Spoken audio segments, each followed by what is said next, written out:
السلام علیکم دوستو، میرا نام ہے محمد زاہد اور آپ دیکھ رہے ہیں ڈراپس آف فیکٹ۔ دوستو، موبائل ہماری زندگی کا ایک ضروری حصہ بن چکا ہے۔ 2010 کے بعد جب موبائل فون ٹیکنالوجی عام ہوئی اور ہر انسان کی پہنچ میں آئی، تب سے ہی گیمز اور اپلیکیشنز بنانے والی کمپنیز میں جیسے ایک دوڑ شروع ہو گئی، جہاں یہ اپلیکیشنز اور گیمز ہمیں تفریح فراہم کرنے کے ساتھ ساتھ ہمارے علم میں اضافہ بھی کرتی ہیں، وہیں کچھ لوگ ان کے عادی ہو کر اپنی زندگی کو انہی تک محدود کر لیتے ہیں اور ان گیمز کی وجہ سے دن بھر کے ضروری کام اور راتوں کی نیند تک حرام کر دیتے ہیں۔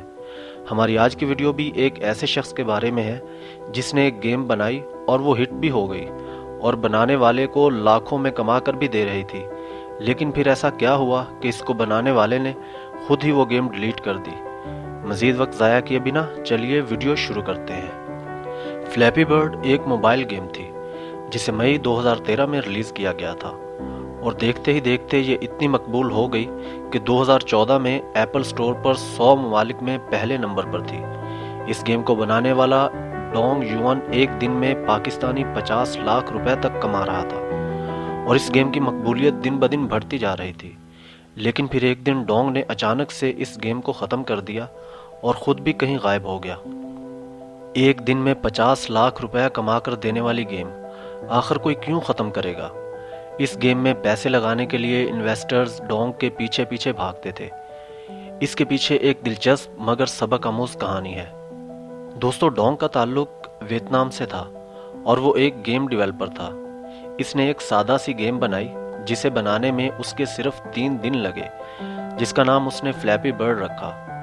فلیپی برڈ ایک بالکل سادہ سی گیم تھی جس میں ایک پرندہ جس کا نام فیبی تھا کو پائپ سے بچا کر اڑانا ہوتا تھا، لیکن ڈونگ کو اس بات کا احساس نہیں تھا کہ یہ سادہ سی نظر آنے والی گیم اتنی مشہور ہو جائے گی۔ یہ ڈونگ کی پہلی گیم نہیں تھی، اس سے پہلے بھی ڈونگ نے بہت سی گیمز بنائے جو کہ فلاپ رہیں۔ 2013 تک تو ڈونگ کو بھی یہی لگتا تھا کہ فلیپی برڈ بھی فلاپ رہے گی، لیکن پھر جیسے ہی 2014 شروع ہوا تو یہ گیم دیکھتے ہی دیکھتے لاکھوں لوگوں نے ڈاؤن لوڈ کی اور فلیپی برڈ بہت مشہور ہو گئی، یہاں تک کہ یہ گیم لوگوں کی زندگیاں متاثر کرنے لگی اور ان کی ایڈکشن بن گئی۔ مشہور یوٹیوبرز فلیپی برڈز پر ویڈیو بنانے لگے، نیوز چینل پر بھی فلیپی برڈز کا ہی چرچا تھا، یہاں تک کہ فلیپی برڈ کے کھلونے تک مارکیٹ میں آ گئے تھے۔ ڈونگ ایک سٹار بن گیا تھا، ٹی وی چینلز والے اس کا انٹرویو لینا چاہتے تھے، لیکن پھر اچانک سے ہی ڈونگ نے اپنی مرضی سے فلیپی برڈ کو ایپل سٹور سے ڈیلیٹ کر دیا۔ یہ ایک بہت بڑی خبر تھی۔ ڈونگ ایک سادہ سا انسان تھا، فلیپی برڈ بنانے سے پہلے اسے اندازہ نہیں تھا کہ یہ اتنا مشہور اور دولت مند ہو جائے گا۔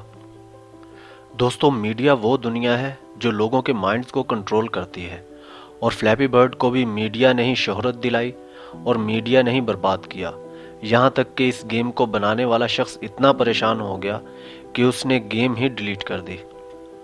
سب سے پہلی تنقید جو میڈیا کی جانب سے کی گئی تھی وہ یہ کہ فلیپی برڈ کا ڈیزائن ایک مشہور گیم سپر ماریو سے چرایا گیا ہے، لیکن اس کے علاوہ میڈیا نے فلیپی برڈ کا دنیا کے سامنے ایک نیا رخ دکھایا کہ اس کو کھیلنے سے لوگوں کی زندگیاں تباہ ہو رہی ہیں۔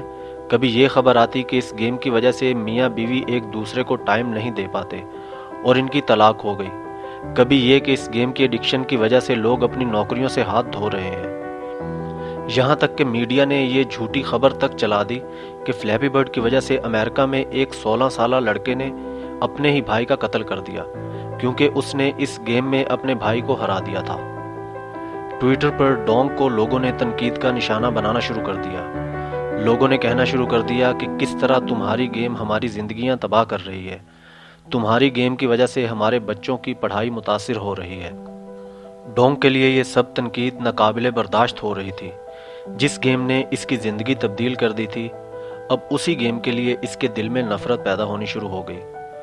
وہ یہ سوچنے لگ گیا کہ یہ سب اسی کی وجہ سے ہو رہا ہے۔ اس نے اسی پریشانی کے عالم میں خود کو گھر تک محدود کر لیا، یہاں تک خبریں آنے لگ گئیں کہ ڈونگ نے اس گیم کی وجہ سے خودکشی کر لی ہے، لیکن یہ خبر جھوٹ تھی۔ پھر 8 فروری 2014 کو ڈونگ نے خود ٹویٹر پر لکھا کہ یہ گیم میری ایک بہت بڑی کامیابی ہے، لیکن اس گیم کی وجہ سے میری زندگی تباہ ہو رہی ہے۔ لیکن دنیا تب حیران رہ گئی